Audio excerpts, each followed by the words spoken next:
Alright, so this is going to be part 2 of my tips and tricks video. I should probably call this 1.5 because I forgot to mention stuff in part 1, but without further ado, let's get started. I totally forgot to mention that. Well, there's another thing that I should have mentioned in my last episode, where I explained that once you stun someone with ambush and he's still being stunned by ambush, you are not able to stun him while he's being stunned from ambush with counterattack. You can always stun him right after the initial ambush stun has run off with counterattack. That does work, but I forgot to mention that the same rule applies for Pain Rune. So, in this case, once you stun someone with counterattack, you cannot stun him with Pain Rune. So, it's pretty much the same thing, like I explained already. The counterattack in this case has a higher stun priority than Pain Rune, and ambush does have a higher stun priority than counterattack. So you probably should take a look at the duration of stun, or how long the opponent will be stunned before you use Pain Rune, and this could really screw your day. And you really should keep this in mind, since it is very important, and I have a bad habit of doing the same mistake over and over and over again. So yeah, keep that in mind. Also, another thing that I also forgot to mention is, if you stun someone with Whirlwind Slash, you can stun him with Pain Rune and go over into counterattack and ambush and so on and so on. That works completely fine, as you just saw. But as I said before, keep in mind that Pain Rune will not stun your opponent while he's being stunned from counterattack. So yeah, take a look at the duration, how long he's been stunned by counterattack, and then go over into something like Pain Rune. What does work though, once he's stunned by counterattack, you can use something like Binding Rune, totally fine. But there's another thing that you should watch out, or basically take note of. Once you stun someone with Whirlwind Slash, and he's stunned by Whirlwind Slash in this moment pretty much, you cannot use Binding Rune on him. This will simply not work. Same rule applies for Cyclone Slash, which pretty much also puts your enemy into the spin state, where you just turn them around. And so Whirlwind Slash and Cyclone Slash will prevent you using the Binding Rune successfully. So yeah, let me show this real quick, and this is really important. There we go. As you just saw, you're not able to use Etherhold, aka Binding Rune, on your opponent while you put him into this spin state. So yeah. So here's a very good example on when to use your runes against assassins that pop either twisting or spell dodging efficiently.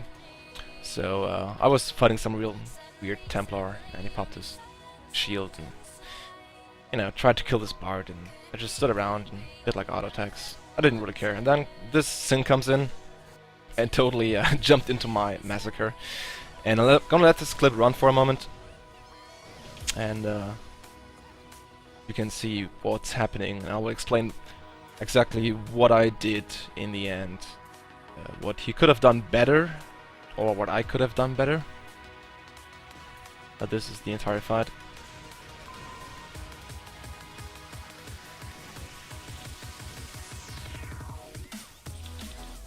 Okay, so let me go back in time just a little bit. This is okay, so he attacks the bard with the Templar, which is okay. And he didn't know that I used focused evasion already. And I'm gonna explain to you why he did a mistake. Or not really a mistake, but he was very carefully. First of all, I'm not quite sure how his evade got dropped, slash how his evade has been removed. It might have been some ranged mob that attacked him, and you know, his evade has been triggered. He pops breakaway and at the twisting right after, right here, and it's okay to use because he was playing very safe and carefully. But the thing is, breakaway gives you a stun resistance of 50% for 7 seconds. So the only way to get stunned by another assassin while you have, well, actually it's called fleeing posture right here, but it should be called breakaway. The only way to get stunned by another assassin while you have breakaway active and use other twisting is through whirlwind slash, because this is the only skill that goes through other twisting and can stun you or put you into the spin state. Counterattack doesn't count, it is a magical skill. Or actually the stun is based on magic and magical accuracy. And whirlwind slash is purely depending on the accuracy, and it is a physical attack. Although it does also depend on magical accuracy, but it is still a physical attack, so it would go through other twisting. Yeah. So he was playing kind of carefully, and also you got the Templar 5k shield. I don't even know if they were in group or not, but anyway. So there goes silence number 1. I got stunned by the venomous poison thingy, and I tried to get rid of his other twisting slash now it is spell dodging once my silence ran off. I didn't really want to pot this in case you know, some other Godstone procs, maybe blind or another silence right after, and use blood rune and needle rune right in time when my silence ran off. I mean. So here you go. I got stunned again by the poison thingy, and there is the second silence. And this was a very lucky moment for me. So I had to use remove shock. There was no other way I could have survived this burst. And I used my pots. I used blood rune, get rid of one resist. Use needle rune, so the second resist is gone as well. And go into ambush. And yeah, this is really basic stuff, and I think, or I hope you guys understood what I mean. But yeah, once again the clip in full length. Jumps into my massacre.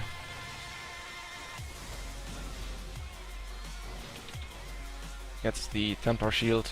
Pops pretty much everything he has. And yes, there goes spell dodging. Tried to pot this, I got silenced yet again. Had to use remove shock. My D-Spill pot, use both runes on him. And there goes the airwind. So yes, there you go.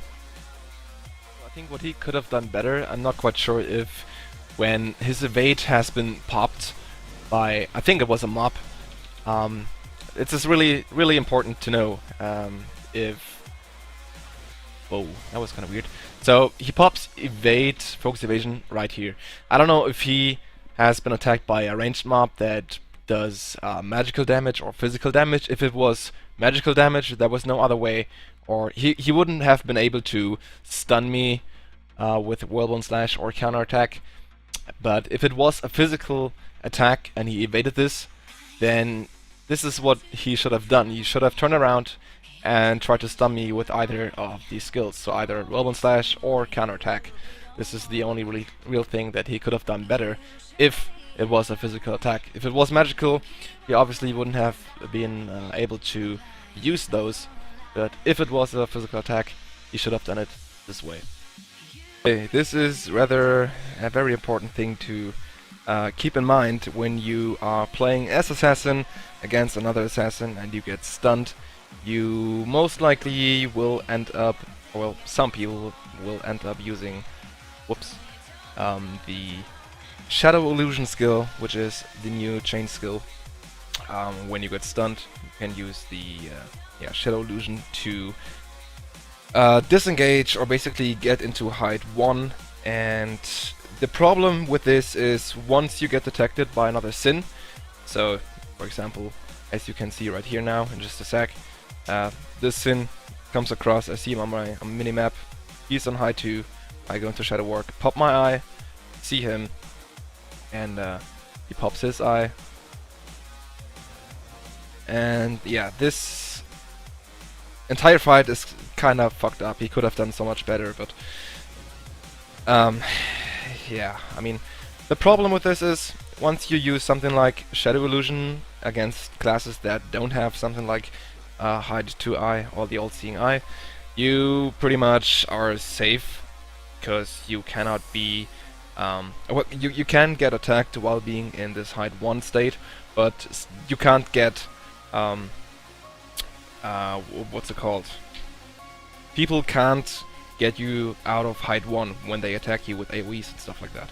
So the real problem here is that I popped my eye, and he obviously saw this because I attacked him.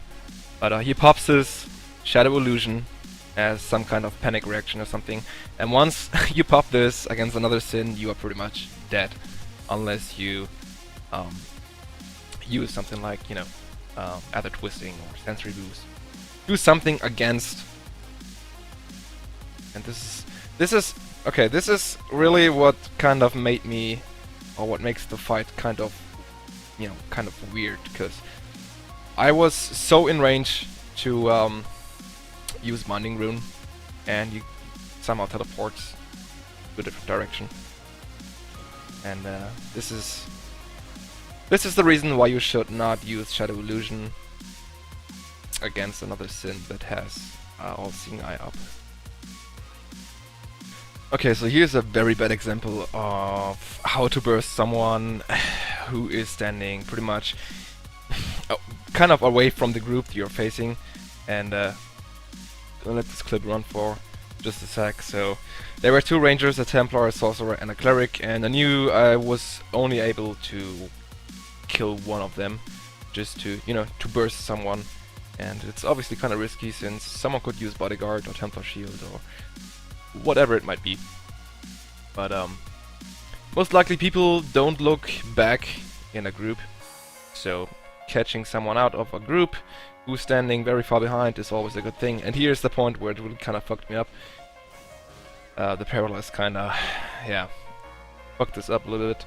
But to burst someone down really quickly, even with the 2k DP skill, which I've used here, is once I got in range, I got my auto attack off and used my 2k on him,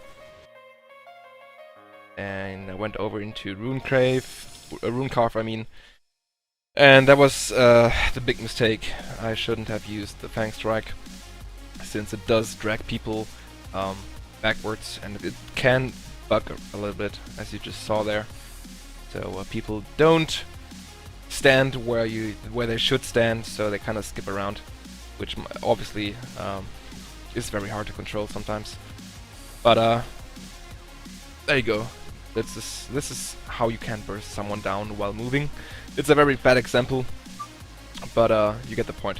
And the other thing is how to burst rangers that probably don't have the best gear, but especially as Asmo Assassin, it's just, I mean, the burst damage you have is just insane. With the 10-minute skill. He's gonna pop bodyguard and Templar shield. And let's just clip one for a sec. Insta give him. So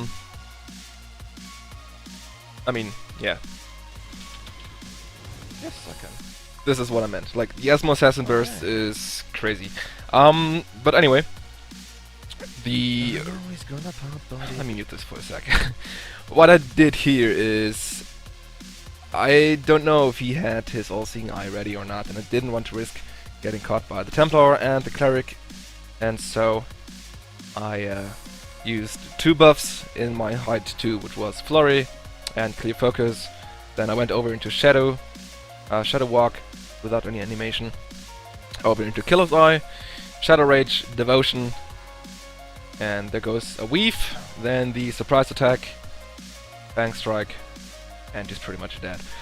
This is one of the effective, or the most effective ways to surprise people and really burst them down.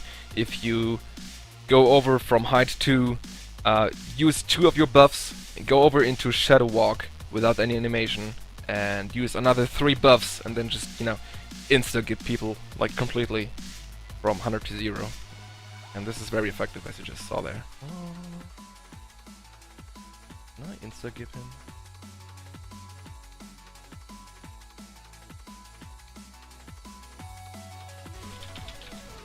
Yes, I can. Okay. Yes, there you go.